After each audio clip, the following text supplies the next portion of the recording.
제가 현강에서 수업하는 내용이고 그걸 팔 수가 없다. 그쵸, 제가 그래서 그쵸. 죄송합니다. 그래서 이번에 제가 만들어 왔어요. 335개 공부할 수 있는 툴을 만들어 왔고 야, 이거 돈 그 돈 벌어야지. 받고 팔아야죠. 무료로 안 돼, 안 돼. 안 돼. 당연히 무료로.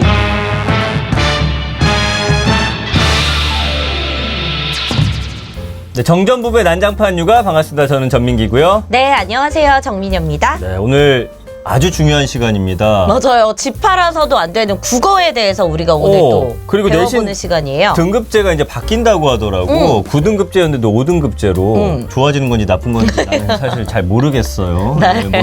뭐가 뭔지 아예 모르기 때문에 네. 오늘 이 시간 굉장히 중요합니다. 지난번에 여기 나와가지고 이제 그 박상혁 선생님이라고 있어요. 아. 여기 쓱 밀고 머리 이상하게 길러가지고. 아니 근데 우리 그 상혁 선생님이 나와주셔서 해주셨던 이야기가 저희가 그때 녹화할 때도 그랬는데 진짜 이게 찐으로 와닿았거든요. 그래. 그런 어떤 열정과 아이들에게 혹은 우리 학부모님들에게 이 정보를 다 주기 위해서 노력하는 모습이 있었는데 그게 다 전달이 된 것 같아요. 댓글로도 많은 분들이 궁금증을 많이 남겨주셨고 이분 또 모셔달라라는 요청이 있었습니다. 우리 만만한 사람 아닙니다. 대충 입만 들고는 선생님들 다 가려내고 있어요, 지금. 예, 오늘 내용은 다 알차게 뽑아내도록 하겠습니다. 네, 이렇게 깐깐하게 선생님들도 한 분 한 분 모시는 저희가 또 아무 광고 제품이나 받지 않습니다. 우리는 광고 하나도 굉장히 깐깐하게 고릅니다. 예. 트레서피 5플러스라는 제품입니다. 네. 특히 요즘 날씨가 더워져가지고 저희 아이 같은 경우에도 여름만 되면은 땀 뻘뻘 흘리고 맨날 감기 걸리고 기력 없어서 그러다 보면 또 뭐 어떻게 되겠어? 공부 못하게 되잖아. 집중력 떨어지고. 여름 되면 성격이 안 좋아지더라고, 얘가 막 짜증이 나는. 그건 죄송한데 저 닮아가지고. 아, 그러려면 사실 체력이 네. 좋아야 되는 거예요. 맞아, 이게 다 예. 체력에서 오는 거거든요. 왜 우리 어렸을 때 부모님들이 좀 왜소하고 이제 허약 체질인 아이들한테 동네 한약방 가가지고 한약 많이 지어줬어요. 근데 전민기 씨 어릴 때 되게 마르고 왜소했잖아요, 그렇죠? 우리 엄마 그래가지고 네. 우리 때는 어떻게 했냐면 직접 한약을 아. 집에서 짰어 다려가지고 네. 그거 많이 봤습니다. 이때 꼭 들어가는 한방 원료 녹용홍삼인데 녹용은 이제 조혈작용하기 때문에 우리 아이들 뼈 이런 오. 거 성장 발육에 좋다고 알려져 있고요. 홍삼 아시죠? 이제 뭐 면역력에 면역력. 좋고 기억력 개선에 좋기 때문에 어려서부터 섭취하면은 굉장히 좋습니다. 근데 이제 문제는 뭐냐면 네. 이런 것들을 우리 아이들이 먹을 때 거부한다는 점. 맞아. 먹어주냐가 관건인데 네. 굉장히 편하게 섭취할 수 있는 이런 소형 연질 캡슐에 담아져 있습니다. 진짜 조만하네요. 녹용, 전민기 씨 먹게요, 나 이거? 하나만 먹어. 돈 열심히 벌 거예요? 알겠습니다, 알겠습니다. 네, 감사합니다. 아, 이거 아까운데. 먹네, 진짜로. 먹는 척만 아, 하지 마. 저도 알약 잘 못 넘기는데 이거 그냥 꿀떡 넘어간다. 네. 그래서 이 아주 작은 알약 안에 녹용과 홍삼이 가득가득 들어있다는 거 아닙니까? 네. 거기에다가 요즘 엄마들이 걱정하는 당, 쓸데없이 이렇게 당 성분 많이 넣지 않고 그런 거 없이 건강하게 우리 아이들 챙길 수 있는 그런 제품이고요. 네. 지금 이벤트가 있습니다. 맞습니다. 현재 N뿔 딜이라고 해서 1+1, 2+2, 4+4로 판매되고 있어서 기본 50% 할인된 가격에 2+2, 4+4를 구매하시면 각각 5에서 10% 또 추가 할인이 네. 된다고 합니다. 어차피 좋은 거 먹일 거면 많이 구입해 두시고 유통기한도 넉넉하게 길기 때문에 구입을 하시면 좋을 것 같습니다. 4+4 정도면은 뭐 전민기 씨랑 우리 아들이랑 같이 줄 의향이 있습니다. 아, 정말요? 나도 하나 먹어야지. 자, 구매 후 배송 메시지 정전부부라고 남겨주시면 스타벅스 커피 쿠폰 한 오. 장도 계속 드린다고 합니다. 네이버나 포털에서 트레서피 검색해 주시면 되고요. 저희가 댓글란에 고정 링크 달아드릴 테니까 요거 타고 가셔서 편하게 구입하시고 꼭 정전부부라고 남겨주시면 감사하겠습니다. 네, 트레서피였습니다. 조회수 12만 회 녹화 당일까지 굉장한 조회수를 올리고 계신 선생님이죠. 지금 천안에서 오셨는데 네. 우리 박상혁 선생님 모셨습니다. 안녕하세요. 안녕하세요. 네, 반갑습니다. 아, 네. 잘 지내셨죠? 네, 잘 왜 지냈습니다. 목이 메었어요? 네, 여기 긴장하지 마시고요. 뭐지? 여기만 앉으면 너무 긴장이 돼요. 그래요? 사실 제가 네. 정말 좋아하는 두 방송인이셔서 누굴 더 좋아하죠? 구체적으로 한 명만 꼽아주신다면? 제가 오정 TV를 원래 지난번 백기도 전부터 여기서는 1년 그 정도 더러운 이름 올리지 말아주시고. 그래서 더럽다니 당신이 출연하는 채널이야. 그걸로 돈 벌어먹고 있다고 지금. 미안합니다. 어쨌든 지난번에 그 반응줄 되게 뜨거웠거든요. 아, 네. 직접 또 댓글도 남겨주시고. 네, 네. 네, 네. 뭐 어때 주변에서 좀 그런 뭐 문의라든지 이런 게 좀 있었습니까? 일단 저희 장인어른 장모님이 너무 저를 오. 자랑스러워하시고. 진짜요? 네네. 아, 정말요? 그걸 보시고 아 우리 사이가 이런 사람이었구나를 우와. 네 이제 처음으로 알게 되셨나 봐요. 그래서 네. 이렇게 열심히 강의하는 친구고 이런 생각을 가지고 강의하는 사람이구나를 처음 네. 알게 돼서 자주 못 찾아뵙는 미운 사이인데 네. 이쁨 그래도 좀 받았구나. 예, 덕분에 네. 아유, 또 왜냐면- 열심히 일하시느라고 자주 못 찾아뵙는 거죠. 장인 장모 입장에선 머리 저렇게 자르고 나타나면 예뻐 보이기가 쉽지가 않거든요. 네. 아, 근데 그런 게 있었던 것 같아요. 일단 기본적으로 나와주시는 분들, 선생님들 모두 다 훌륭하신 분들이고 본인들의 인사이트를 잘 제공해 주시는 분들이지만 유독 이상하게 진정성이 엄청 느껴졌었어. 아유 감사합니다. 네. 오늘도 그 진정성 보여주시길 아, 네. 부탁드립니다. 더더욱 지난번에 제가 방송 출연했을 때 사실 제 방송을 한 5번, 6번 봤는데 뭐 방송하실 거예요? 아니요. 그래서 그런 게 아니고 네.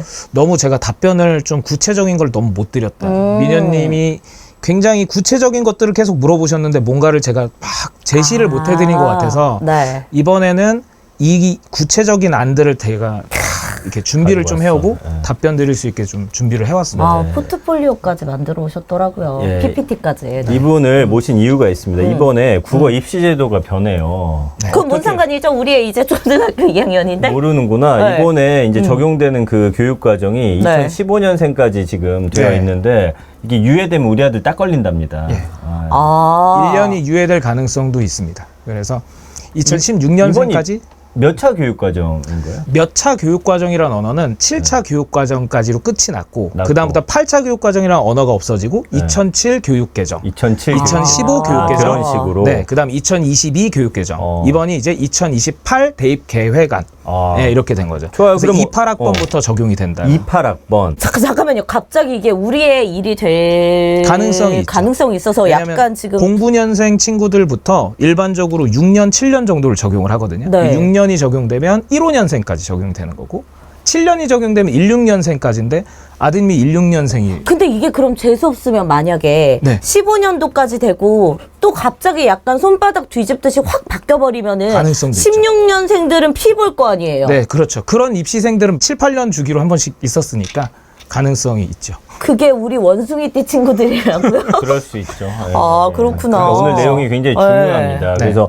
어떤 것들이 이번에 바뀌게 되는지를 좀 네. 조목조목 우리가 따져볼까 하는데 네. 첫 번째 어떤 변화가 있는지 좀 알려주세요. 보통 이 입시제도 얘기하시면은 너무 좀 어려워 하시니까 네. 이런 언어를 좋아하시더라고요. 3가지만 기억하세요. 이런. 너무 좋죠. 그래서 저도 보통 어머님들이 어디 설명회도 이렇게 다니시고 네. 보시고 하시는데 어느 정도 알고 설명회를 가야 좀 그 얘기 하면서 알아들으면서 좀 더 구체적인 얘기 듣게 되시고 그쵸. 이러니까 큰 골자 3개는 꼭 알고 가셔야 돼요. 네. 그 골자 3개를 하나씩 제가 설명을 국어에만 적용되는 내용인 아니, 거죠? 그러니까 입시 제도 전반적으로? 자체에 대한 이야기를 먼저 쭉 하고 그 다음에 국어 얘기는 그 다음 단계로 넘어가. 크게 3가지인데 첫 번째는 등급제의 변화입니다. 지금 현재는 고등학교 내신만 잘 보면 좋은 대학교를 가는 네. 형태예요. 중학교에 어떻게 되건 뭐건 크게 상관없이 고등학교는 잘 보면 되는데 고등학교 내신이 현재까지는 이제 9등급제였고 9등급. 내년에 고등학교 1학년이 되는 친구들부터는 5등급제가 돼요. 그러면 이제 9등급제랑 5등급제의 차이부터 이제 인지를 해야 되잖아요. 이렇게 되면은 변별력이 사라지죠? 어우, 너무 큰 포인트예요, 그게. 이걸 촘촘하게 나눠야지. 맞아. 기존의 9등급제의 1등급이 최고 등급이잖아요. 그쵸? 1등급이 몇 퍼센트까지인지 혹시 아세요? 5% 아니에요? 네, 맞아요. 4%. 오, 맞아요? 4%. 오. 그다음 2등급까지가 플러스 7%에서 11%까지 네. 했어요. 3등급은 플러스 12를 해서 23%까지. 네. 그다음에 4등급은 상위 40%까지였거든요. 근데 이제 지금 현재 바뀌는 저 등급제, 5등급제를 보시면 1, 2등급이 바뀌는 1등급이라고 볼 수 있죠. 거의 3분의 1이 다 1, 2등급이네요? 그렇죠. 근데 그러면은 이렇게 되면은 어떻게 3분의 1이 10%인데? 누적 누적이. 34%까지가 아. 2등급이니까 어. 아, 1, 2등급이? 네, 1, 수학 2등급을 못했죠? 네, 아니. 나 지금 1등급을 착각했어요. 아, 1, 2등급이. 그래서 1등급이 네. 기존의 1, 2등급이고 아. 2등급이 기존의 3, 4등급이에요. 그리고 기존의 3등급은 상위 23%까지니까 사실 누적 34%면 3분의 거의 1이지. 3, 4, 5등급 뭐 이렇게 되면 3, 4등급 정도가 되겠네요. 그래서 이렇게 등급제가 바뀌다 보니까 미녀님이 얘기하신 것처럼 변별력이 사라지고. 그럼 다른 걸로 변별력을 주겠다는 거지, 이거는. 맞죠. 그래서 그것이 무엇일까를 얘기를 했을 때 두 번째 메시지가 있어요. 두 번째 뭐예요? 메시지가 논서 수령 확대입니다. 야, 이거 문제 많잖아, 논술. 그치? 우리가 못하는 거 다 문제가 많아. 나는 논술 정말 싫어했거든. 와, 이거를 요즘 아이들한테 논술을 보겠다고요? 현재도 이번 교육 과정도 그랬어요. 원래는 논서 수령을 확대하겠습니다라는 의도를 가지고는 있었는데 그게 네. 쉽진 않아요. 거의 유명 자사고나 특목고들은 어떻게 지필평가를 보냐면 아예 객관식 시험 한 번 따로 보고 그 다음에 서수령 시험을 아예 한 번 따로 봐요. 그래요. 그렇게 보는 학교들도 현재도 존재하는데 그거는 이제 사실은 뭐 이런 친구들. 그렇죠. 그런 친구들 많이 공부했고 그래서 이 내부 변별이 좀 어려우니까 그런 학교들은 그게 가능했었는데 기존 일반고들은 사실 그게 어렵죠. 교권 얘기까지 그쵸. 이렇게 나오고 이런 상황이다 보니까 선생님들이 이 채점 기준이 논서 수령은 객관식처럼 명확하기는 어렵잖아요. 그쵸. 그러다 보니 이 점수에 대해서 불만을 가진 사람들도 많을 거고 그래서 실제 현장에서 적용하기는 어렵다는데 인원이 줄고 있으니까 가능해지지 않냐는 논조인 것 같고 두 번째로는 등급으로서 지금 변별이 너무 힘드니까 그치. 또 다른 변별점을 가져야 되지 않겠냐가 논술 구술이 될 것이고 외적으로는 사실 어렵잖아요. 지금 가지고 있는 제도상에서 과거의 본고사를 다시 부활시킨다. 이런 네. 것도 어렵고 네, 대학별 고사에 힘을 엄청나게 실어줘라. 그러면 그것도 어렵고 사교육을 확대하라는 꼴이니까 그래서 그런 방식은 아마 어려울 거고 그러면 논구술이 확대될 건데 그럼 학교에선 뭐 할래? 학교에선 그러면 할 수 있는 최대가 뭐야? 서논형이라고 표현하는 서논형. 서논형이라고 하면은 보통 우리가 이렇게 표현을 해요. 서술형을 서답형이 있어요. 네. 서답형은 단답식이에요. 단어 하나를 적는 식이죠. 서술형은 문장 하나를 보통 적는 식이에요. 영어에서 얘기도 많이 하고 국어에서도 적죠. 네. 근데 이제 서논형이 되면 세 문장 이상을 적을 때 우리가 서논형이라는 언어를 적게 돼요. 그래서 서논형의 시험이 아마 확대될 것이다라고 보여지고 아마 교육부도 이만큼에 대한 가이드라인을 계속 주실 거라고 생각해요. 학교 선생님들한테 이렇게 출제하시고 이렇게 평가 기준을 가져가십시오 라고 얘기할 거고 그래서 저런 단순 암기식을 지향하겠다는 언어는 원래 매년 했었던 거고 매 교육과정마다 했지만 지금은 변화되는 환경이 아이가 줄고 변별력은 객관식에서 좀 줄어들 것이니 네. 다른 무언가로 하나는 더 취해야 된다. 그래서 그게 논서 수령 확대는 기정사실화가 됐다라고 봐도 무방합니다. 아니 근데 이게 요즘 아이들이 우리가 한창 막 어휘력 문제다, 문해력 떨어진다 이런 이야기들을 진짜 많이 했잖아요. 근데 지금 어휘랑 문해력도 안 되는 친구들한테 이 선논형으로 대학을 갈 수 있다 하면은 뭐 우리야 차근차근 이제부터 네. 준비하면 되겠지만 지금 당장 코앞에 입시가 닥친 분들은 너무 당황스러울 것 같은데. 그러니까 결국은 근데 모든 입시는 다 똑같아요. 할 수 있는 사람은 되는 거고 아니면 많은 식이에요. 그러다 냉정해. 보니까 아프지만 어쩔 수 없잖아요. 그게 그렇게 돼서 제도가 바뀌었을 때도 적응하는 애들은 잘 될 거고 아니면 아닌 거고 뭐 이렇게 되겠죠. 아 그러면 선생님 제가 이거부터 좀 여쭤볼게요. 네. 일단 지금 대학을 가는 방식이 수시로 가는 게 있고 수능으로 가는 게 있잖아요. 네, 네, 이 비율은 어떻게 달라졌어요? 현재의 비율에서 수시 정시 비율이 정시가 확대되어 그러면 한 40% 되고 네. 정시가 축소되어 하면은 뭐 20% 후반에서 30% 초반선 네. 그러니까 10% 정도로 진동하는 부분이고 거의 대부분의 고등학교 3학년 학생들은 수시로 간다고 보시면 돼요. 그래서 그러면은 70% 정도? 이게 앞으로도 수시는 계속 좀 확대되는 거지 막 뒤바뀔 확률은 거의 없다고 보면 되는 저는 거예요? 적다고 생각하는 게 수능을 모든 과목을 잘 본다는 게 되게 어렵고요. 그쵸. 그다음에 바뀌는 수능은 우리가 문과는 사회보고 이과는 과학과잖아요. 네. 이제 바뀌는 것부터는 이제 그 다음이 이제 선택 과목 삭제인데 다 봐야 돼요. 그러니까 문이과 통합됐잖아요. 네, 문이과 통합돼서 지금은 문이과 통합이 됐어도 선택 과목 제도예요. 그래서 내가 사회 탐구 10 몇 과목 중에 하나 선택하고 네. 과학 탐구 중에 하나 선택해도 되고 네. 과탐만 2개 봐도 되고 사탐만 2개 봐도 되거든요. 네. 근데 이제 변화되는 내년에 고1이 되는 친구들이 보는 수능 28학년도부터는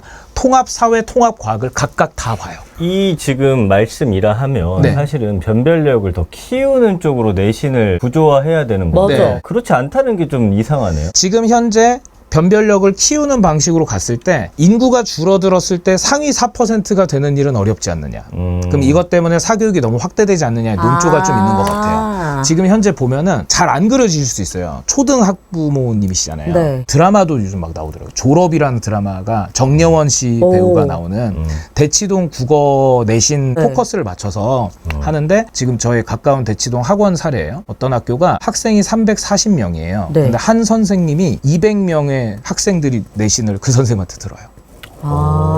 일타 강사. 네.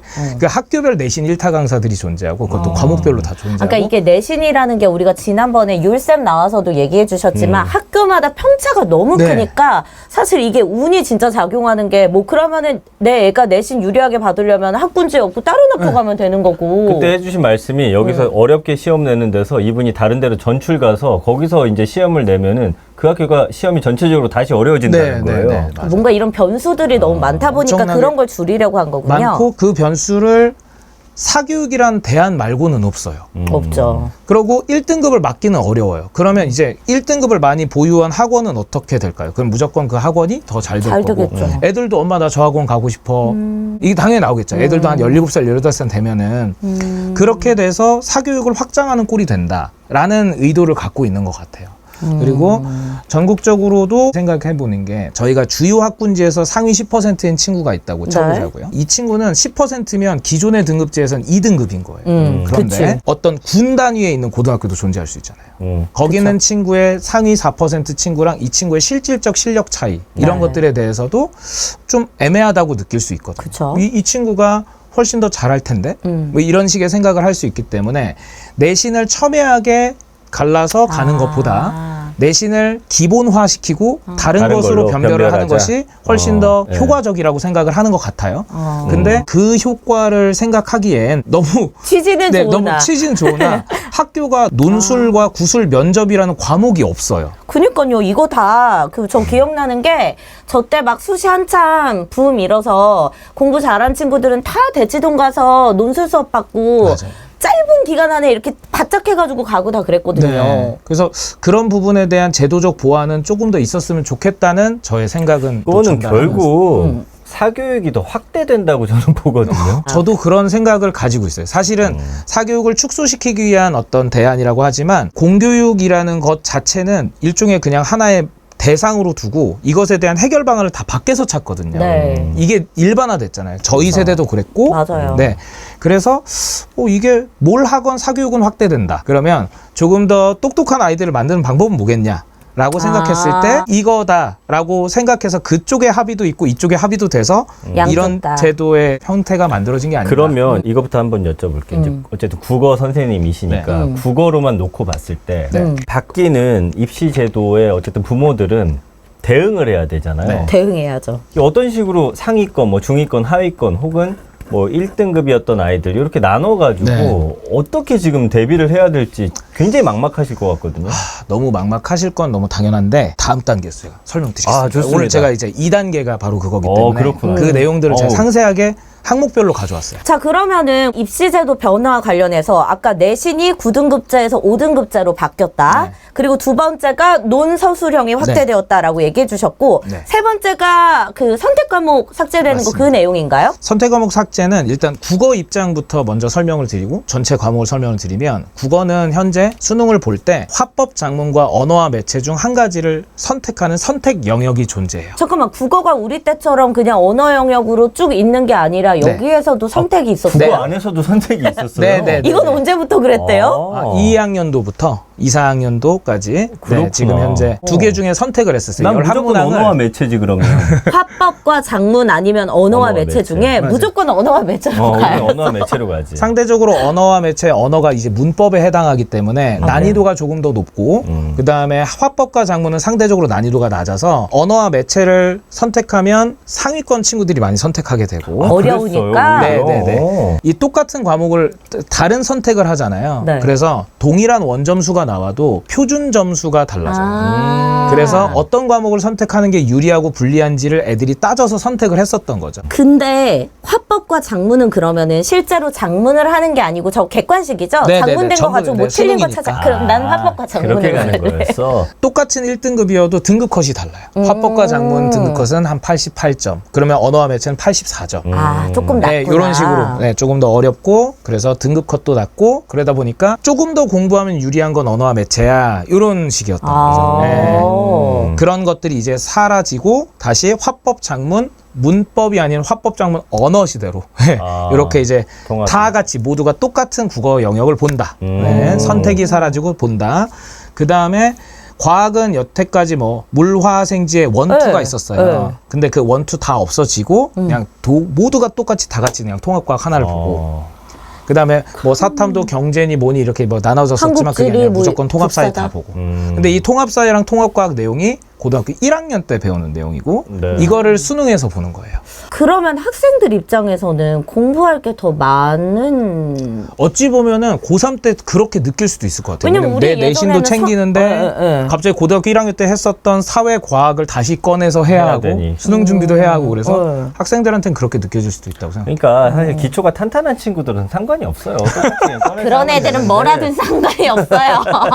네, 맞습니다. 예. 아, 그래서 선택 과목이 삭제된다. 네. 이렇게 세 가지가 이제 가장 큰 변화인데 네, 그렇게 되면은 이제 학부모들로서는 여기에 이제 대응을 해야 되니까 네, 학생들하고 뭐 어떤 식으로 준비를 해야 될지 좀 말씀을 해주셔야 될 것 같아요. 이제 이게 좀 초중고 버전으로 나눠서 해주시면 더 좋을 것 같아요. 그러니까 일찍부터 네. 준비할 때는 요렇게 하고. 일단 오늘 제가 준비한 버전은 네. 2009년생부터 2012년생들까지에게 유효한 이야기들을 좀 준비를 해봤어요. 그러면 지금 몇 살이죠? 2009년이면 지금 아이들이? 2009년생이 현 중3. 중3. 그래서 현 중3부터 초6까지의 부모님들이 가장 많이 이 채널에 관심이 많다고 저는 느껴지고 네. 예전 영상에 이메일을 제가 공개를 해놨는데 네. 정말 여기가 폭이 넓더라고요.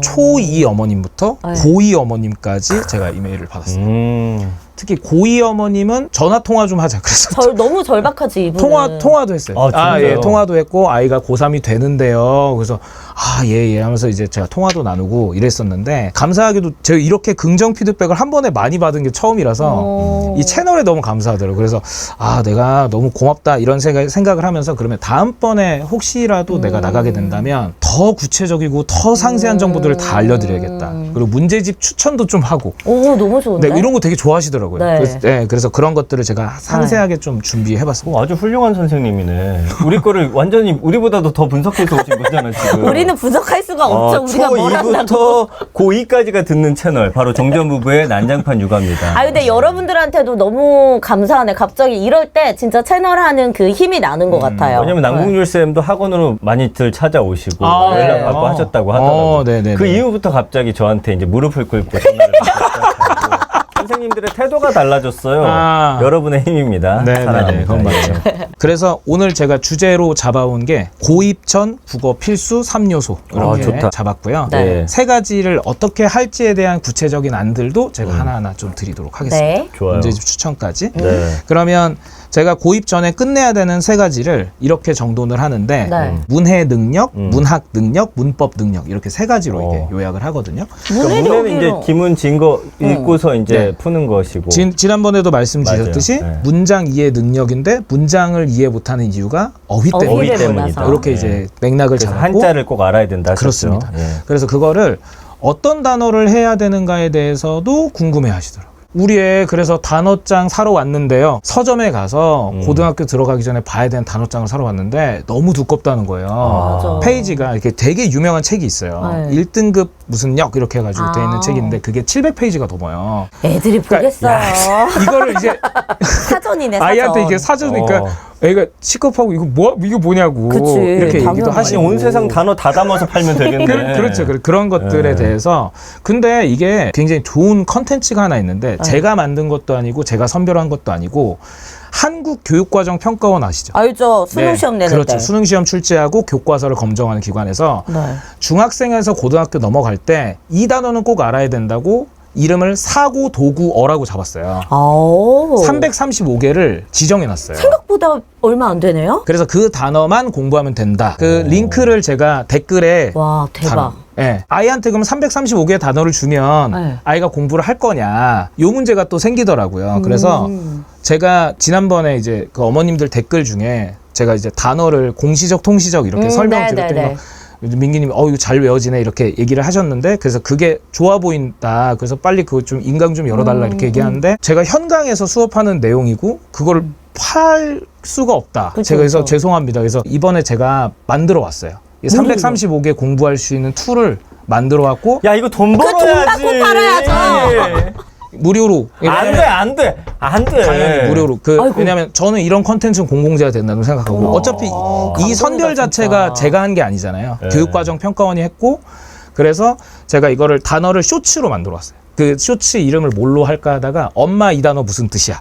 어머. 그래서 이제 335개의 단어를 제가 다 만들었고 여기 오시려고 만드셨대. 네네네. 그리고 오늘 이 영상이 공개되는 날 유튜브 채널도 그날 공개해요. 그리고 와. 링크가 딱 달립니다. 네, 여기 분들한테 제가 감사한 마음으로 만들어 거라서 아, 이거 그래서- 봐. 진짜 이거 약간 진정성이 진짜 있다니까 그래서 이분은. 국어, 한자, 영어가 같이 담겨 있어요. 한 단어에 대해서. 그래요? 네, 그래서 머릿속에 한 개의 단어의 하나의 뜻만 전달을 하면 아이 머릿속에 담기지 않아요. 그래서 연결고리를 위해서 한자, 영어를 같이 한 번에 공부할 수 있게 툴을 잡아놨고 원래는 이제 한글로만 제공이 됐던 네, 건데 네, 우리 네. 쌤이 두 가지를 그렇죠, 그렇죠. 오프닝에 이런 거 하는 거 아니야? 이제 정전 부부 안 보셔도 됩니다. 자, 저와 함께라면 국어. 아니 또 우리 뭐 쭉쭉 빨대 꽂는 거 아니에요? 아니. 아니야? 뭐 저는 그거보다는 너무 이걸 좋아하셨는데 제가 드릴 게 없는 게 너무 막 감사하다. 마음이 진짜. 좀 그랬어요. 감동이다. 그래서 또 나오게 된다면인데 그래서 이 섭외를 한 달 전에 딱 받자마자 그때부터 준비하신 거예요? 유튜브 영상 하는 친구들하고 제가 얘기를 해서 이걸 다 만들고 싶은데 네. 예, 그래서 좀 만들자 이렇게 해가지고 만들고 혹시 뭐 예시 해오신 게 있나요? 아, 네, 네. 하나 정도 한번 봐보면 좋을 것 같은데. 쌤, 그러면 이거는 지금 말씀해 주셨듯이 초 한 5, 6학년부터 이해할 수 있는 내용이에요? 초6부터는 가능할 것 같아요. 네네. 초6 교과서부터 유효한 단어들이더라고요. 네. 그래서 제가 교과서를 살펴봤더니 그렇더라고요. 엄마, 이 단어 무슨 뜻이야? 단어 결부입니다. 맺을 결, 줄 부라는 뜻으로 말을 합쳐보면 맺어주다가 되겠네요. 일정한 사물이나 현상을 서로 연관시키는 거예요. 그래서 영어로는 서로 연결하다라는 의미의 link, 그다음 associate, 우리가 social 하면 사회가 되죠. 그래서 하나의 사회를 이루게, 하나의 맥락을 이루게 하는 associate, 연관시키다라는 뜻도 적합한 단어가 될 수 있겠습니다. 지금까지 천하포문이었습니다. 아니, 나 국어 안 달리려고 그랬는데 이렇게 준비하면 내가 안 달릴 수가 없잖아요. 우리가 우리. 이게 초2잖아요. 아, 선행해야죠, 선생님. 근데 그건 아셔야 돼. 이 단어만 한다고도 되는 건 아니고 여기에 이제 해서 더 이제 그렇죠. 하면 더 좋은 거죠. 이 태도를 통해서 아이들이 다른 단어도 이렇게 접근했으면 좋겠어요. 그러니까 어. 어떤 거냐면 모르는 단어를 국어 사전을 찾으면 안 되거든요. 맞아요. 제가 그걸 항상 강조해요. 그러니까 국어 사전은 누군가의 사고의 결과물이기 때문에 네. 그 결과를 그냥 수용하기가 원래 어려워요. 과정을 따라가서 결과를 수용해야 편하단 말이죠. 네. 그래서 그 사고의 과정이 한자 사전을 찾고 영어를 찾는 거예요. 애들이 영어를 잘 못하지 않거든요. 생각보다 많은 단어를 알고 있는데 그 단어가 이 뜻인지 모르는 경우도 맞아요. 많고 그래서 그런 것들이 이게 생각보다 되게 단순하네. 언어 틀이란 게 생각보다 그렇게 복잡하지 않네를 알기 시작하면 아이가 스스로 접근할 수 있게 되고 자신감도 생기고. 모르는 단어 자기도 찾을 수 있고 우리 아이가 영유 출신 아닙니까? 어. 단어를 물어볼 때 설명을 이제 물어봐요. 한글 단어를. 네. 그러다가 제가 뭔가를 이렇게 설명해주면 영어로 그거 맞아. 단어를 왜냐면 얘는 말해서 단어를 다 영어로. 네. 그거를 연결시키더라고. 그것도 너무 좋은 거죠, 사실은. 네. 그러면 330개면 사실 하루에 꾸준하게 하나씩만 네. 이거에 대해서 공부하고 엄마 아빠랑 저녁 식사 자리에서 좀 가볍게 네. 일상생활에서 쓰일 수 있을 정도로 대화로 하고 이러면 너무 어렵게 안 느껴질 것 아까 같은데. 봤는데 나도 좀 봐야겠다. 그래요? 식탁에서 나눌 대화가 아니에요? 아니 단어 왜냐면 하나에- 어른들도 그 뜻을 명확히 모르고 쓰는 경우가 상당히 너무 많거든요. 많아요. 아, 그래요? 실제로도. 그래서 이게 실제 335개인데 이게 겹치는 게 많아요. 예를 들면 임의적 이런 식으로 겹치는 게 많아서 그거 다 빼면은 그러니까 임의랑 임의적이라는 건 뭐 적자 하나 붙은 거잖아요. 네. 두 개가 이런 달라요? 것들도 아니 그러니까 같은데 그냥 이렇게 또 해놨더라고요. 그래서 그런 거 다 빼면 320개 정도 네. 중첩되는 거 빼면은 그래서 많진 않지만 이게 이제 사고를 키워주는 단어들이긴 해요. 너무 좋다. 네, 이게 너무너무 핵심이네. 좋은 단어들이에요. 그래서 와 선별을 역시 평가원이구나. 다르다. 교과서를 보는 이 집단이란 건 정말 다르구나. 제가 많이 느꼈고 이 단어 제가 이래서 전부 다 이렇게 정돈해왔어요. 와, 공개. 와. 정전부부에서 최초로. 정전부부 최초 공개를 위해서 제가 채널 공개도 아직 미공개 상태고 와, 여러분 이거는 진짜 한 50만까지 뽑아줘야 됩니다, 여러분이. 그래야 이제 또 왜냐면 이게 박상혁 쌤을 보고 또 다른 선생님들도 자극을 받으세요. 아, 네. 그래서 또 준비해오고 이게 결국은 선순환 아니겠습니까? 네. 정말 우리는 나쁠 게 없죠. 지독하게 한번 가보죠. 아, 좋아요. 네. 예. 그래서 이 단어들을 통해서 제가 바라는 것은 아이들이 스스로 교과서를 읽는 겁니다. 그게 모든 선원형의 기본이에요. 그러니까 거기에서 쓰는 단어가 이 교과서에 이렇게 쓰이는구나. 그걸 아는 그 순간들의 애들의 그 짜릿함과 희열이 계속 교과서를 읽게 하고요. 그 교과서를 스스로 읽는 친구들이 학원을 다닐 때 혹은 내용을 스스로 접근할 수 있는 친구들이 학원을 다닐 때 상위권으로 올라가는 거지. 그치. 읽지 못하고 남의 것을 수용만 하는 친구들은 맞아. 네, 저 상황에서 2등급 아까 이제 바뀌는 5등급제에서 2등급 이상 아마 못 될 거예요. 결국 근데- 본질을 해야 되는 거야. 참 신기한 거는 영어는 일단 모르는 단어 찾는 게 거의 그냥 공식처럼 돼 있는데 유독 우리 국어는 몰라도 그냥 대충 짐작하고 넘어가는 아, 게 맞죠, 맞죠. 공식처럼 돼 있는 경우가 많아서 맞아요. 사실 아는 단어 나오고 그럼 내용 파악이 훨씬 더 잘 될 네. 것이고 당연히 그 문제 잘 풀 맞습니다. 수밖에 없죠. 그래서 이 단어들은 모든 교과서에 적용되는 거예요. 국어만이 아니라 사회, 과학, 그렇네. 교과에 그럼 전과목 공부구나. 그렇죠. 그래서 이게 기반을 다지는 거다. 그리고 제가 얘기한 게 아니라 국가가 이렇게 하라고 했다. 근데 그걸 이 좀 알아주셨으면 좋겠어요. 330개 안에 네. 말고 다른 어휘가 나올 수도 있는 아우, 거죠. 당연히 그건 당연하죠. 근데 어쨌든 이거를 탄탄하게 해놓으면은 그렇죠. 크게 어려운 것은 없다. 네. 어휘 때문에 필요 조건인 거예요. 이 단어들은 필요 조건인 거고 충분 조건은 아니죠. 네, 그러니까 알겠습니다. 최소한 이거는 헤라가 국가 입장이고 네. 교과서를 받아주면 이건 있어야 된다까지만 네. 접근해 주시면 아 이게 하나의 시작점이 되겠구나라고 생각해 주시면 좋을 것 같아요. 그래서 이 사고 도구어 335개를 진짜 딱 내 걸로 해 놓으면 네. 다음에 모르는 단어가 나왔을 때 이거와 같은 형태로 본인이 학습할 수 있기 때문에 맞아요, 맞아요. 문해 능력, 독서 능력 이거면 되는 거예요. 네, 맞아요. 이게 가장 기반이에요. 네. 근데 문학 능력은 뭐예요? 문학 능력이 뭐냐면 네. 이게 문학 능력이라는 게 글을 잘 읽는 친구라고 해도 문학 문제를 틀리는 경우도 굉장히 많아요. 맞아요. 그 최근에 그 TVN 드라마 그 졸업이라는 드라마가 대치동 근데 거기에 이제 전교 1등 친구가 나와요. 네. 전교 1등 친구가 자기 학교의 1타 강사 선생님의 수업을 듣다가 다른 선생님의 무료 시강을 들었는데 여기로 옮기면서 학생들이 쭈르륵 빠져나가는 이런 장면이지. 잘하는 애가 골로 아, 가니까. 너무 흥미롭네. 예. 그런 장면이 나오는데 이 친구가 어떤 얘기를 하냐면 자기는 원래 국어를 무서워한다. 그러니까 나 국어를 못하진 않지만 성적을 잘 못 받진 않지만 국어가 무섭다. 1등 왜냐면, 아이가? 네. 수학이나 과학은 자기가 재밌어서 더 하는데 국어는 재밌다고 느낀 적이 없다. 그래서 모르는 거 이해 안 되는 걸 외워나가기 시작한다. 근데 거기에서 그 친구가 얻어내는 그 이 새로운 강사분의 이 실마리가 뭐냐면 네. 어휘력은 곧 상상력이다라는 그 메타 하나에 아이가 이제 충격을 받아요. 아, 내가 상상할 수 있는 범주의 크기는 어휘력이 결정해 주는 거구나. 라는 걸 아이가 거기서 이제 느끼면서 생각을 하는데 이 어휘력이라는 영역이 문학적 개념어라는 게 따로 있어요. 그렇죠. 포인트가 뭐냐면 문학적이란 말의 반대말이 뭐냐면 일상적이에요. 우리가 일상생활에서 사용하는 말이 아니라는 뜻이죠. 이거 맞아요. 자체가. 맞아요. 그러니까 우리가 어떤 친구가 옷을 좀 뭐 이상하게 입고 왔다 해서 어우 너 패션이 되게 향토적이야 이렇게 안 하잖아요. 그거랑 똑같이 문학에서 쓰는 말들이 따로 있기 때문에 맞아. 그 언어들이 정돈이 안 된 친구들은 문제를 못 풀게 되는 거죠. 이게 그래서 책 많이 읽으신 분들 같은 경우에 뭐 평론가 분들이나 이런 분들 가끔 와서 진짜 생전 듣도 못한 말을 하실 때가 있거든요. 단어를 얘기하실 때가. 그렇죠. 그런 경우도 있고 이게 또 재밌는 연구는 수능에서 쓰는 문학적 단어는 또 달라요. 왜냐하면 예전에 이제 최승호 시인이라는 분이 자신의 시가 수능에 출제가 됐는데 자기 문제를 틀린 거예요. 자기 시 본인이? 문제. 네, 틀린 거예요. 그래서 많이 화가 나셨어요. 그래서 평가원 야 나와 이렇게 해서 얘기를 한번 나누셨던 그 재밌다. 아직도 기사로도 남아 있는데 그때 이제 그거예요. 나는 이 시를 쓸 때 부정적 현실이라고 생각하면서 쓴 게 아니야. 근데 저희는 그게 아니고요, 교수님. 선생님, 그게 아니고 저희가 부정적이라는 단어는 이러한 경우일 때 씁니다. 이런 거죠. 그러니까 교과서가 쓰는 문학적 언어의 세계가 따로 있어요. 근데 이걸 공부를 안 하고 그냥 문학을 무작정 받아들이면 힘들어하는 거죠. 근데 어머님들이 또 이런 얘기 들으면 이런 얘기 또 많이 하시더라고요. 문학 힘들어하는 아이들에 대해서 저희예요. 저희 애가 선생님 너무 이과 성향이라서 맞아요. 문학을 잘 못해요인데 제가 이거는 항상 말씀드리는 게 수능 국어를 이과가 잘 볼까요? 문과가 잘 볼까요? 수능 문과요. 문과. 이과가 데이터상 진 적이 없어요. 그래요? 네네. 그러니까 이제 7차 교육과정 이후가 되면 이과가 항상 이겼습니다. 왜냐면 상위권 애들이 이과에 좀 많이 쏠리니까 그렇죠. 그런 거 아니에요? 거꾸로 그럼 문학 영역 정답률은 어디가 더 높을까요? 문과요. 거기도 이과예요. 그러니까 이과라서 국어를 못하는 거고 이과라서 문학을 못하는 게 그냥 못하는 거예요. 알겠어요.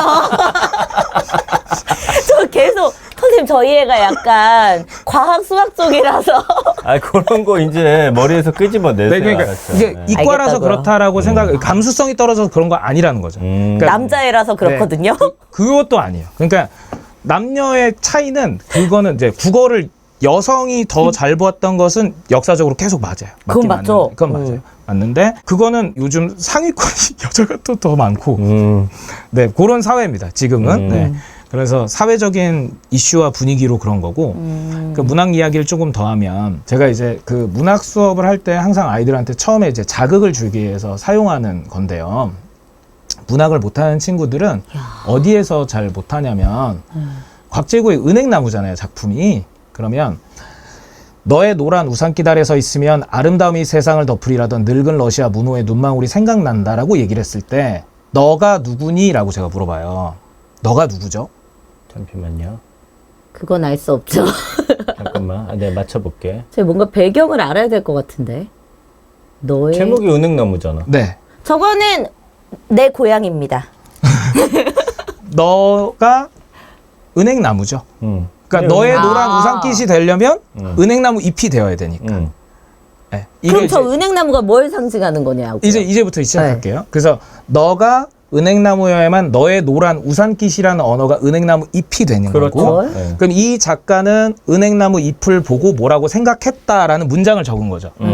근데 이 너가 은행나무라는 걸 연결을 못하는 친구가 10중에 3 정도. 저 못했잖아요, 지금. 네. 생각보다 그래서 제가 이걸 그 학부모님들 설명회 할 때도 자주 하거든요. 그러니까 어머님들 중에서도 이제 가우뚱하시는 어머님들이 계세요. 왜냐면 아이들도 비슷한 경우들이 많아요. 그래서 그런 부분이고. 엄마 탓이라는 거예요? 아니 그러니까 부모와 자식은 어쨌든 비슷한 면모를 분명히 갖고 있어요. 제가 상담 많이 나눠 보니까 항상 그렇더라고요. 그래서 하고 근데 이거를 그러면 못해서 뭐 문제냐라고 하면 아니죠. 그냥 한번 배우고 하면 되는 거죠. 이제부터 이 시의 제목이 첫 번째 문장이니까 다음 문장으로 연결해야겠다는 생각만 하면 돼요. 이것도 그냥 글이라고 생각하면 되고. 그래서 너의 노란 우산깃은 은행나무 잎이야라고 하고 나서 그 아래 서 있을 때 이런 게 생각났대요. 아름다움이 세상을 덮으려는 늙은 러시아 문호의 눈망울이 생각났대요. 그러면 긍정적인 게 생각나는 거야, 부정적인 게 생각나는 거야를 제가 물어봐요. 긍정적이죠. 잠시만 좀 생각을 해봅시다. 부정적인 거죠, 이거. 그래요? 네, 여기서는 그 여기 반반으로 가자 우리 애. 우리 컨셉이니까 네. 너무 네. 그러니까 늙은 러시아 문호의 눈망울을 수식해주는 언어. 예를 들면 여기에 볼펜이 있는데 볼펜이 멋진 볼펜이야. 실용적인 볼펜이야. 우리는 이렇게 감정에 대한 언어를 수식어로 적게 됐단 그쵸. 말이죠. 그래서 수식하는 말을 봤을 때 긍정이냐 부정이냐를 따져야 되는데 아이들이 어떻게 생각하냐면 이 내용이 안 들어오면 바로 자기의 주관을 개입해요. 맞아요. 그래서 맞아요. 늙은 러시아에 초점이 맞춰요. 맞아요, 저. 우크라이나가 생각나고 막 난리가 나는 거죠 이제. 그리고 왜 백내장 왔거든. 백내장 왔어. 그러니까 수술하고 와서 웃으면 안 된다, 이거는. 힘들어. 전 계속 늙은 러시아 문호는 누구의 상대 토이스토이인가 막 혼자 계속 그 생각만 했거든요. 아마 그래서 그런 것들을 찾고 생각하면서 자기의 주관이 개입되는 거죠. 그런데 문학이라는 것은 나의 주관을 보고자 하는 것이 아니라 글을 쓴 사람의 생각을 읽고자 하는 것이기 때문에 무슨 의도로 이 표현을 썼을까에 대해서 생각을 해야 되는데 거기를 놓치는 거죠. 그러니까 여기까지를 못하는 친구는 한 5 정도 돼요. 여기까지 못하는 친구가 5 정도 되고 이거는 배우면 금방 해소돼요. 애들이 못할 것 같지만 금방 됩니다. 3-4번 훈련하면 금방 바로 돼요. 바로 되는데 그 다음에 이제 답을 맞추는 과정에서 좀 문제가 생겨요. 야, 관념적이 좀 어렵네요. 아, 그렇죠. 아니, 잠깐 그래서 그게 긍정이라는 거예요? 부정이라는 거예요? 긍정이죠. 아름다움이 거지. 세상을 덮으니까 아. 긍정. 네. 음. 정민현님이 맞추셨습니까? 네. 반반씩 이렇게. 나는 왜 그렇게 생각했냐면 지금이 아름답지 않기 때문에 아름다움이 세상을 덮어주길 바라는 그 아. 마음을 현실로 봤을 때는 부정적이라고 저는 생각을 했던 거예요. 가능성이 높아요. 이게 왜냐하면 뒤쪽 후차적으로 또 그런 비슷한 문맥이 나오기 때문에 아하. 역시 대단하십니다. 네. 가능성이 있고 근데 이제 이거에 대한 답을 이끌어내는 게 포인트예요. 보통 시상을 이끌어낸다에 너무 초점을 맞추는데 시상은 그냥 글을 쓰는 사람이 시를 쓸 때 한 생각이에요. 생각. 그러니까 뭐 이건 당연한 거다. 모든 무슨 표현을 썼으면 시상을 이끌어내는 거고 어떤 대상이 시상을 이끌어내는 건데 관념적 대상입니까 아닙니까에 초점을 이게 어렵네. 맞춘 거죠. 나도 관념적 대상이라는 게 뭔지 관념적 대상은 아니죠. 왜냐면은 은행나무, 저게 만약에 은행나무면은 은행나무란 것은 그냥 우리 주변을 둘러싸고 있는 어떤 민현님이 현실적 정확하게 대상. 얘기하셨어요. 현실적 어, 대상이라는 어, 어. 거죠. 그렇죠. 이게 어디에서 기원이 되냐면 이런 겁니다. 문학 개념어라고 제가 말씀드렸잖아요. 아, 네. 여기에서 앞쪽에 보면 대립 개념이라는 언어를 제가 살짝 말씀드렸는데 답을 선택하는 기준이 뭐냐면 추상적이라는 단어가 있어요. 그럼 추상적. 추상적의 반대말이 뭐죠? 구체적이에요. 그럼 여기서 여기 문학의 시작이 여기 있어요. 재밌다. 그러면 추상이 추상적. 뭐냐면 제거할 추자에 모양상자를 쓰는 거예요. 그러니까 모양이 제거된 거죠. 오. 구체는 갖출 구자에 몸체자를 써요. 그러니까 모양이 몸이 있는 거. 갖춰져 있는 오. 거죠. 그러니까 구체적인 대상은 감각할 수 있겠죠. 감각할 수 있겠죠. 네. 형태가 존재하니까 네. 감각할 수 있겠죠. 그러면 형체가 없는 것들은 우리가 머릿속으로 생각을 해야 되잖아요. 그쵸. 그래서 염자가 생각염자니까 관념적이구나. 관념적 대상인 거예요. 그러면 여기에서 대상이라고 할 게 뭐였죠? 은행나무. 은행나무 잎, 은행나무를 아래 서서 바라보고 있었으니까 감각적인 거지 관념적인 게 건 아니야. 이렇게 되는 거예요. 저 지금 제가 최근에 철학이 꽂혀 있거든요. 지금 철학 수업 듣는 것 같아요. 이게 문학 개념이에요. 너무 재밌다. 그래서 이게 아니면 이거라는 범주가 정확해요. 이게 뭐냐면 아. 관념적이야 아니야를 생각하게 되면 답을 못 맞춰요. 이렇게 보면 관념적이기도 하고 저렇게 보면 관념적이 아닌 것 아니기도. 같기도 하고 이러 보이기도 하고 저래 보여. 모든 선지를 그렇게 접근하면 국어는 못 풀게 되는 아, 근데 거예요. 심플하네. 정확한 반이어가 있어요. 아, 그렇구나. 그래서 개념어고 똑같은 말들이니까 개념어예요. 그런데 그게 반대가 있으니까 대립 개념이에요. 이게 문학에 정해져 있어요. 그래서 이것들을 공부해야 하고 이런 것들과 관련한 책들은 그게 몇 개 있죠? 그런 단어. 우리가 기본적으로 아까 330개처럼. 아, 네. 이게 대립상이 9개 정도 있고 평가원은 계속 개발하고 있어요. 이에 대한 비슷한 단어들을 계속 개발하는 중이에요. 그래서 왜냐하면 아이들이 답을 맞추기 시작하면 이제 그럼 이게 정답률이 좀 높아지면 그럼 새로운 답을 또 개발해서 또 다른 단어를 만들죠. 너무 좋은데요? 하나만 더 예를 들어주면 안 제가 될까요? 그러면 아까 거는 일부러 좀 틀려봤거든요. 예, 요건 좀 맞춰보겠습니다. 네, 감사합니다. 예. 알겠어요.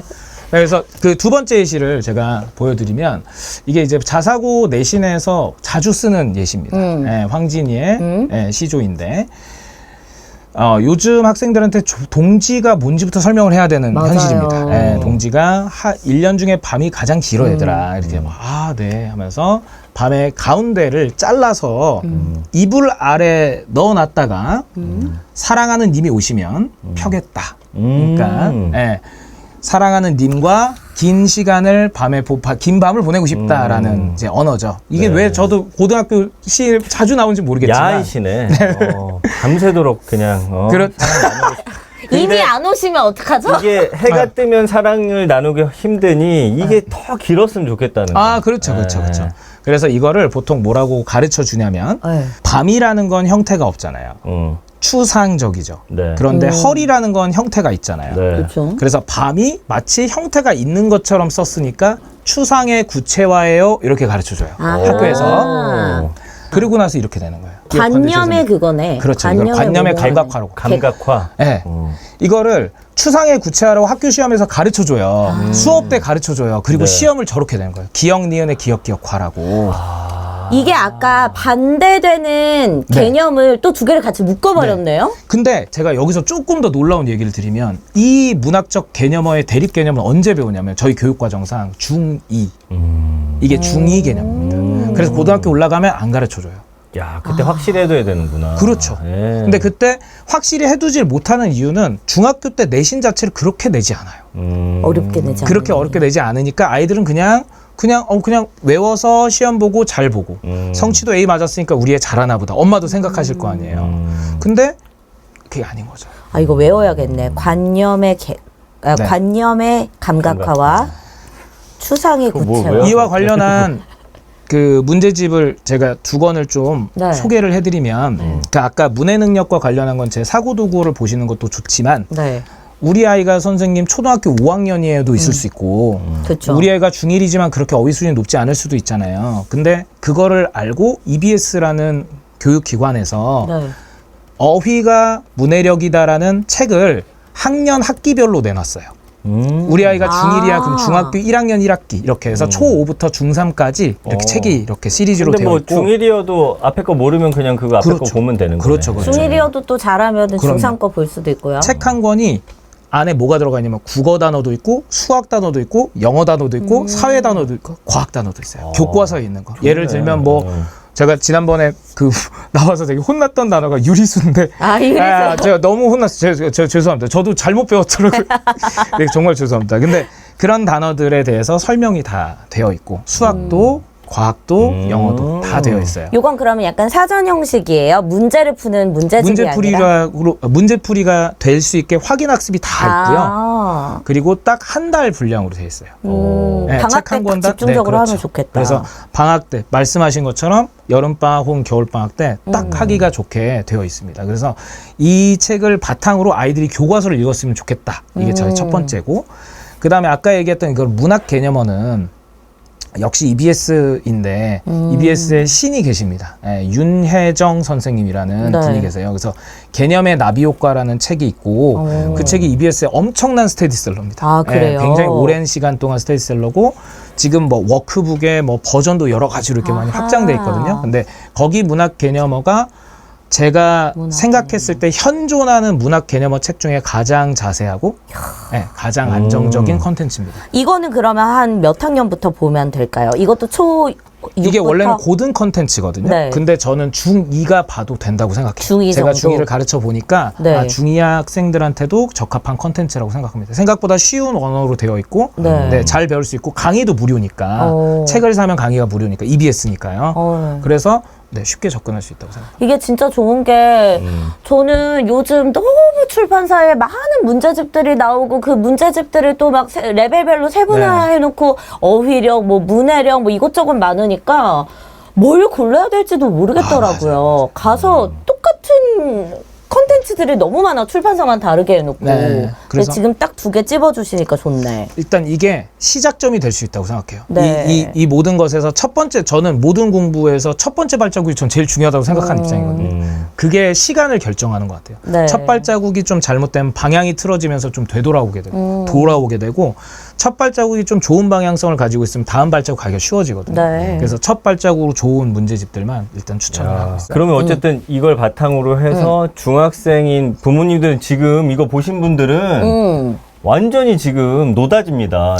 예. 네, 감사합니다. 예, 이거 우리 애가 보고서 공부를 해야지 말이지. 탄탄하게 기본기 잡아 놓으면 고등학교 가서도 이거 그쵸. 얼마나 큰 도움을 받을 수 네, 있을까라는 네, 네. 생각이 드네요. 예. 그리고 국어- 아까 문법 능력 요거. 마지막으로 문법 이야기인데 오늘 제가 사실 이 문법에 대한 질문을 할 굉장히 기대감에 차서 왔어요. 왜요? 전민기 님이 계시기 때문에. 저요? 네. 나 문법 잘 못하는데. 그리고 또 아나운서셨었고. 그건 맞아요. 그래, 네네네. 한국어 능력 시험 그래서 봤잖아. 엄청난 한국어 능력을 가지고 계신 걸 제가 지난번에 눈으로 확인했고. 오. 제가 사실 지난번에 그 예시로 가져왔던 그 지문이 네.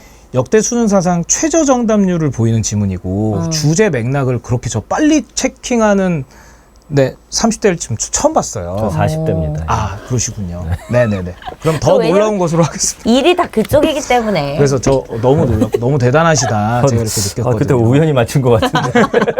한번 또 해볼게요. 예. 그래서 같이 한번 좀 보시죠. 네. 네.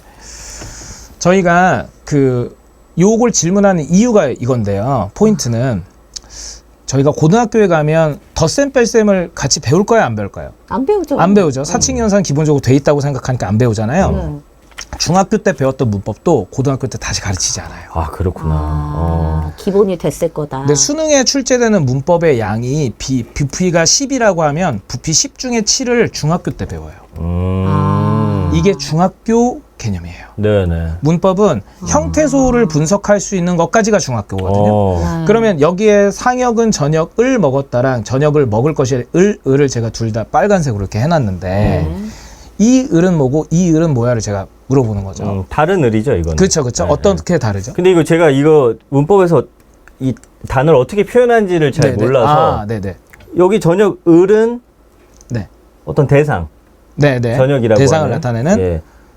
을 이거는 미래의 무언가 행동을 네, 할 맞습니다. 것이라는 예상. 그래서 중학교 때 배우는 문법 개념으로 환원을 하면 이 을은 앞에 있는 을은 조사, 목적격 조사 을. 그래. 뒤에 있는 을은 관형사형 전성어미 미래형 을 오. 이렇게 되는 거예요. 네. 이렇게 형태소에 이름을 붙일 수 있어야 돼요.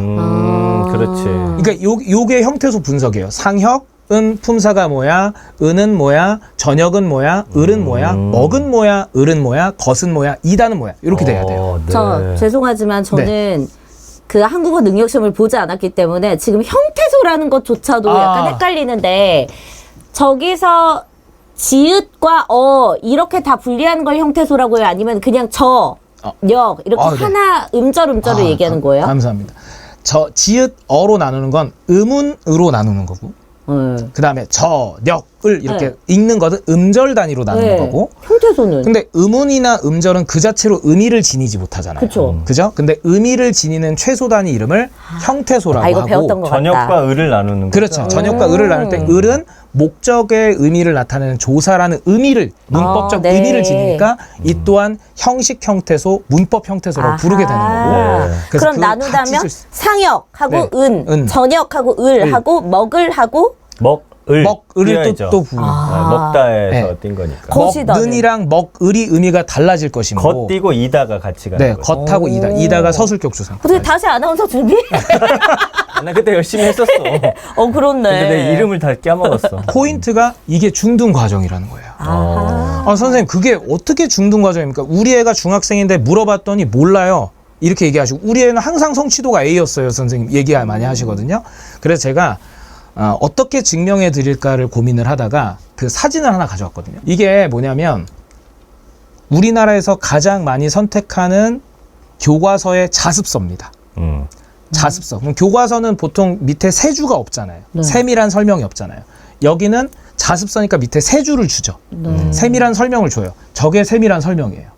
먹을지를 먹을지로 발음하는 된소리 되기 현상이 일어난 이유는 앞에 관형사형 리을이 있어서다 라고 설명해. 저걸 설명해주면 애들은 알아듣겠지라고 설명한 거잖아요. 네. 그러니까 모르겠지. 그렇죠. 근데 애들은 모르니까 그러면 어떻게 될까요? 그냥 외워요. 잠깐만 관형사는 또 뭐였죠? 뒤에 있는 체언을 뒤에 있는 명사, 대명사, 수식하는? 수사를 수식하는 친구. 아하.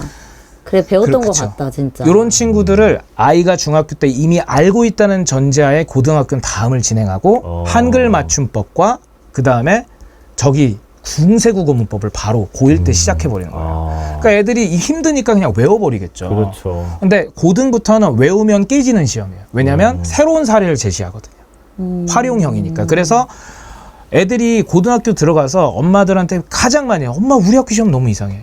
가르친 대로 안 내. 추상의 구체화로 가르쳐놓고 관념에 감각하래. 라든지 엄마 나 분명히 이런 어미 이런 거 안 배웠거든. 시험에 막 내. 이렇게 얘기하면 엄마는 아니 너 항상 중학교 때내 국어 성취도 A였는데 근데 성취도 A를 믿으시면 안 되는 게 중학교 때 성취도 A 맞는 사람이 10명 중에 몇 명일 것 같으세요? 성취도가 뭐예요? 저희는 확 이해할 수 있어요. 수미양가 세대잖아요. 네, 그렇죠. 그렇죠. 고등학교 때까지 저희 수미양가. 저희가 수미양가 마지막 세대거든요. 그 수가 90점 이상이잖아요. 네. 성취도 90점 이상. A. 수미양가. 그래서 A, B, C까지로 쳐요. 그러니까 우리가 90점이 넘는 성취도 A를 맞는 친구가 전국 단위로 치면 30% 정도 돼요. 그리고 대치나 교육특구 같은 경우는 50% 넘는 지역도 네네. 있어요. 다 그러니까 웬만하면. 그렇죠. 성취도 A를 보니까 엄마는 어이구 우리 애 잘하는구나 이렇게 생각을 하시지만 그게 등급제로 바뀌면 그렇죠. 너무 당연한 거죠. 30%면 원래 기존의 등급제로는 3등급, 4등급도 될 수 있는 거니까. 그래서 엄마는 우리 애 잘하는데, 우리 애 꽤 괜찮은데 하는데 국어만 갑자기 3등급. 거의 대부분의 사교육을 수학에 다, 과학에 다 이렇게 시켜놓고 수학, 과학은 나쁘지 않게 받았는데 국어 이러면 엄마는 거기서부터 이제 현타 보시는 거예요. 맞아요. 이거 어떡해? 근데 이제 지금 제가 아까도 말씀드렸죠. 내신을 한 번 망하면 그냥 뭐 어떤 하나의 계급이 사라지는 것과 똑같아요. 그러다 보니까 어머님들은 거의 뭐 한 학기 못 봐버리고 두 학기 못 봐버리면 이제부터 포기. 그러면 근데 이제 문제가 생겼을 때 왜 그런지를 알면 다시 잡을 수가 그렇죠. 있는데 그치. 이 대체 뭐가 문제냐. 근데 알고 봤더니 이게 결국에는 이게 문제였던 거예요. 중등의 핵심적인 중등의 응용을 안 돼 있는 상태에서 갑자기 고등으로 가서 그런 거예요. 그래서 중학교 중등을 때 열심히 명확하게 해야겠네. 해야 한다. 그래서 충분한 어휘력도 갖춰야 되고 중학교에서 배우는 문학에서 개념적인 활용도 할 줄 알아야 되고 문법적인 것도 다룰 줄 알아야 결국은 아이가 고등학교 가서 흔들리지 않는다. 네. 그래서 오늘은 제가 강조하고 싶었던 것이 기본이자 기반을 탄탄하게 하지 않으면 결국은 흔들리게 되어 있다라는 것을 이제 설명드리려고. 결국에는 국어 입시 제도가 변하더라도 어휘, 네. 그 다음에 문법, 네. 그 다음에 아까 말씀하셨던 문학. 문학 이렇게만 꽉 잡고 가면 네. 흔들리지 않는다. 흔들릴 이유가 없는 거네요. 중학교 때 근데 진짜 열심히 해야 될 것 같다라는 생각이 네. 오늘 파바박 들었어요. 맞아요. 자, 그러면 고등학교 지금 학부모인데 약간 지금 아이가 좀 힘들어 한다. 그럼 다시 그 앞쪽으로 돌려가지고 이런 것부터 다시 다져야 되나요? 시간이 없잖아요. 제가 사례를 하나 공개하는 게 더 좋을 것 같아요. 제가 현재 의대관이라는 곳에서 재수 기숙하는 의대관에서 수업을 하거든요. 근데 네. 그 친구 중에 국어 하나만 너무 못하는 친구가 이제 있었던 거예요. 그래서 그 친구가 저한테 이제 울면서 상담을 하는 거죠. 어떻게 해야 되냐. 다른 건 다 잘하는데. 그래서 이제 얘기를 들어보니까 그럴 법 하더라고요. 그러니까 아버지께서는 공학 박사시고 그래서 미국에서 어렸을 때 미국에서 컸고 네. 네, 그래서 이 아이가 어렸을 때 그 초등학교 한 4, 5년 정도의 세월을 한국에서 지내지 않은 거예요. 그래서 국어 텍스트를 그렇다고 해서 아버지가 안 읽힌 건 아닌데 갑자기 와서 국어를 하라고 하니까 중학교 자신이 때부터 좀 없었을 것 힘들었고 같아. 그래서 이게 이제 5, 6년이 지속된 거예요. 이 아이한테는. 그렇게 해서 재수가 된. 제가 이 친구에게 이 아까 어휘가 문해력이다와 그 다음에 이제 교보문고 광화문점에 가면 교과서를 구매할 수 있으니까 네. 그것만 할 수 있거든요. 그래서 네가 약한 과목, 약한 국어에서 비문학에서 약한 부분이 뭐지? 그러니까 저는 법경제가 너무 무서워요. 아 그래? 그래 오늘 잘 봐. 하면서 했는데 제가 중학교 교과서를 사겠어요. 사회 교과서를. 네. 하고 이거 비문학이라고 생각하고 그냥 읽어. 요 단어 공부하고 읽어. 이 친구가 중학교 3학년 과정까지 끝내는데 한 달 걸렸어요. 네. 그 분야를 다 맞아요. 이젠 수업이 이해가 되고. 제가 얘기하는 거예요. 이거는 계단이에요. 그래서 1층에 구멍이 나면 2, 3층을 아무리 완고하게 만든다 할지라도 그 계단은 이미 못 쓰는 거예요. 다시 돌아가야 돼요. 부끄러워하시면 안 돼요.